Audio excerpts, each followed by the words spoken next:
Muhammad Ali said everything. That was his gift, and his weapon, and his art. He talked before fights, and during fights, and after fights. He talked to journalists and presidents and kings. He talked in poems and predictions and provocations that the whole world repeated for decades. There was almost nothing Muhammad Ali felt that he did not eventually say out loud. Almost. What happened in a private session with Bruce Lee in the spring of 1973, 3 hours that only 4 people knew about for years, produced the one thing Ali kept to himself, the one observation, the one admission, the one sentence he said in that room that he never repeated in any interview, any documentary, any conversation that was recorded or reported. The people who heard it have spent 50 years deciding whether to share it. One of them finally did. And what Ali said is the most honest thing the greatest trash talker in sports history ever said about another human being. The greatest who talked about everything. Muhammad Ali's mouth was as famous as his fists, maybe more famous. He understood something that most athletes of his era did not, that the fight did not begin at the opening bell. It began the moment 2 men were aware of each other, and every word spoken in the weeks before, every prediction made, every poem recited at a press conference was a punch thrown before anyone raised their hands. He was undefeated in that dimension, absolutely, completely undefeated. He had made Joe Frazier doubt himself with words before they ever touched. He had made Sonny Liston, the most feared man in boxing, a man who had grown up hard and stayed hard, flinch at a press conference. He had stood in front of George Foreman in Kinshasa and said things that operated on the crowd and the opponent simultaneously, like a conductor managing 2 orchestras. And underneath all of that, underneath the performance of confidence and the theater of certainty, was something that very few people ever saw. Muhammad Ali was paying attention, all the time, to everything. The trash talk was the visible surface of a mind that was constantly reading, assessing, calculating. Every word he said was based on something he had observed. Every prediction was built on analysis so fast and so accurate that it looked like arrogance when it was actually just homework. He was the greatest student of human beings in the history of his sport, which is exactly why what happened with Bruce Lee hit him the way it did, because he encountered something his homework had not prepared him for. How it came together. It was arranged quietly, deliberately quietly. Both men had public lives that made privacy almost impossible. Ali was the most recognized athlete on the planet. Bruce Lee, in the months before Enter the Dragon's release, was becoming something that the industry could not yet fully quantify, but could feel building like pressure before a storm. They had mutual connections, people who moved between the entertainment world and the sports world and understood both. Someone who knew Ali well enough to have an honest conversation and knew Bruce Lee well enough to understand that this was not a publicity stunt or a crossover moment for the cameras. This was 2 people who were genuinely curious about each other, about what they shared, about what separated them, about what you could learn from someone who had reached the apex of a different discipline. Ali agreed, but with one condition that he stated plainly and that everyone present understood. No cameras, no press, no record of any kind. What happened in that room stayed in that room. That condition held for 30 years, until one person decided that the story was too important to stay buried. The first hour, when Ali ran the room, they met in a private training facility. Just the 2 of them and 2 others who have never been publicly named. Ali arrived first, already in motion, talking, moving, filling the space with the particular energy of a man who was never entirely still. He shook Bruce Lee's hand and immediately began. Not aggressively, just began. The way a river begins when it finds an outlet. He talked about speed, about how he moved, about the gap between what people thought speed was and what speed actually was when you had lived inside it for 20 years. He demonstrated, moving around the room in that extraordinary way of his, the footwork that looked effortless and was the product of 10,000 hours, the hands that went where they needed to go with no wasted motion. He was brilliant. He knew he was brilliant. and there was, in his performance, warm, generous, genuinely illuminating, the subtle signature of a man who was used to being the most extraordinary physical specimen in any room he entered. Bruce Lee watched all of this, quietly, with complete attention.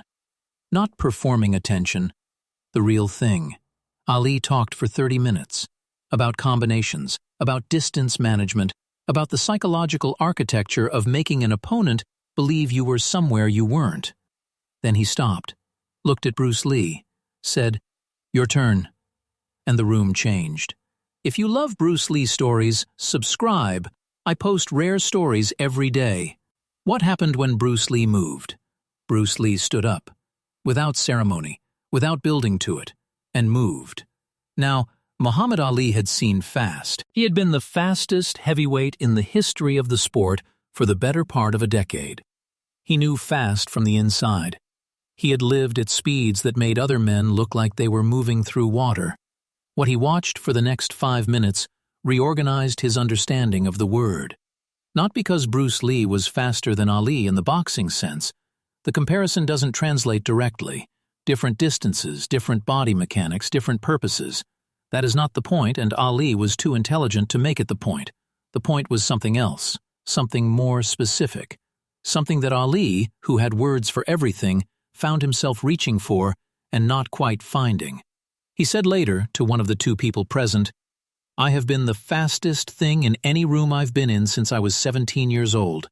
I have never once stood in a room and thought, I cannot see that. I cannot track that. My eyes are not fast enough for that." He paused. I thought that today, for the first time. I watched him move, and there were moments, specific moments, where I could not see the transition. I saw where he was.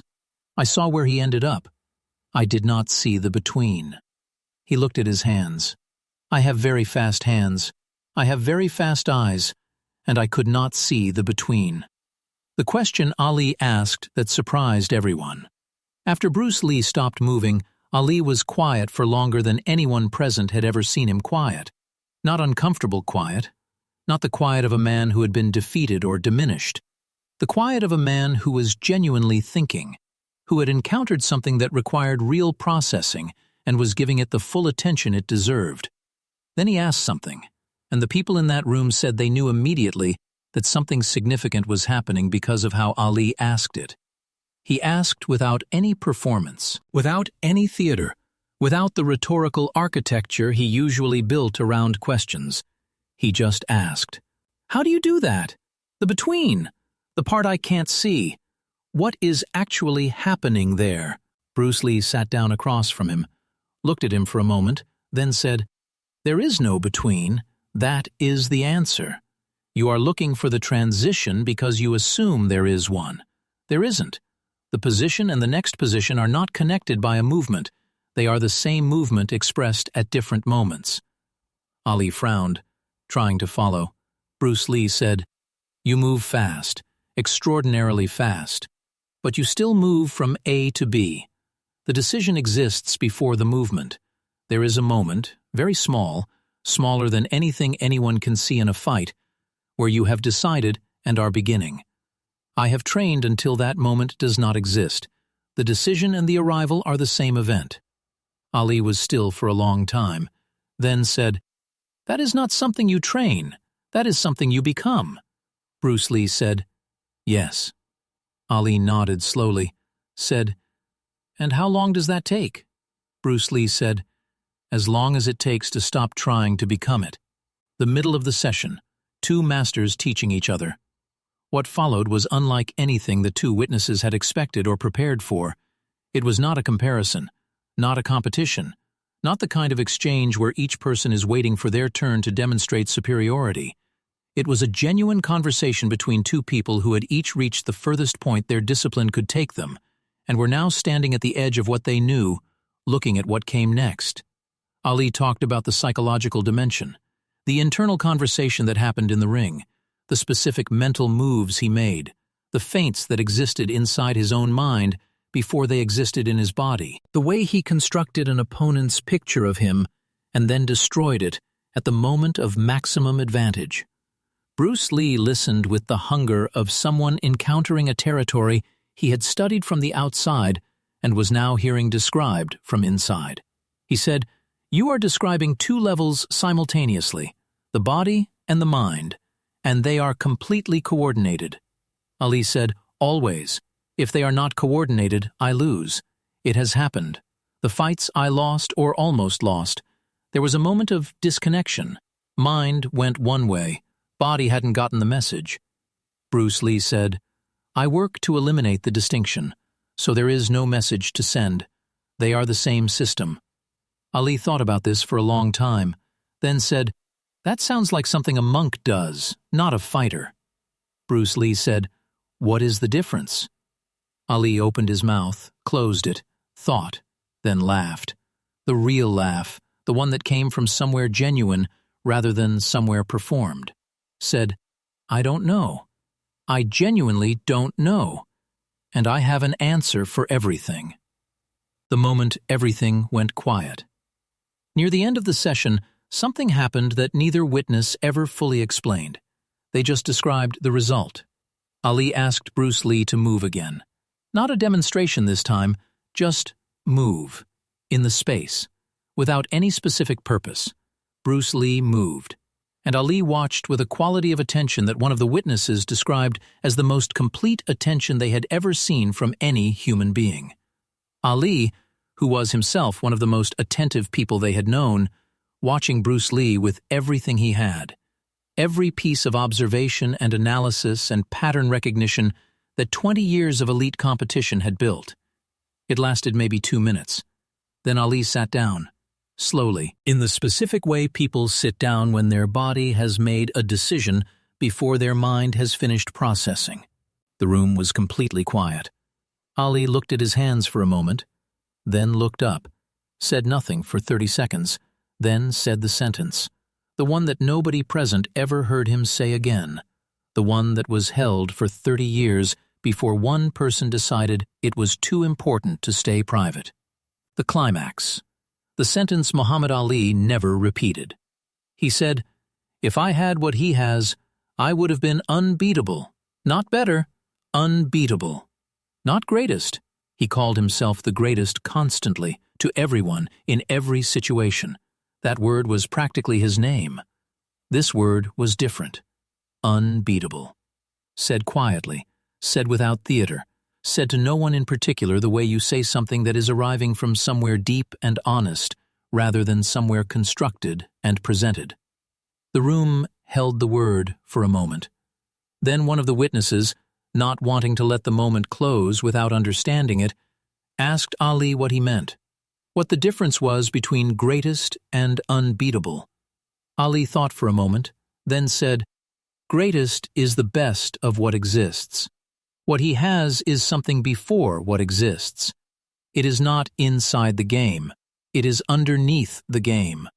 No rules apply to it. No strategy defeats it, because it is not playing." He looked across at Bruce Lee, who had heard all of this and said nothing. Ali said, "You are not fighting. You are just there, and fighting comes to find you." Bruce Lee looked at him for a long moment, then said, "That is the most accurate description anyone has ever given of what I am trying to do." Ali nodded once, said, "I know what I see." Then he stood up. And for the rest of that session, and in every interview, every documentary, every public statement for the remaining decades of his life, he never said that sentence again. Not once. The witnesses kept it. For 30 years. Because some things are too true to share casually.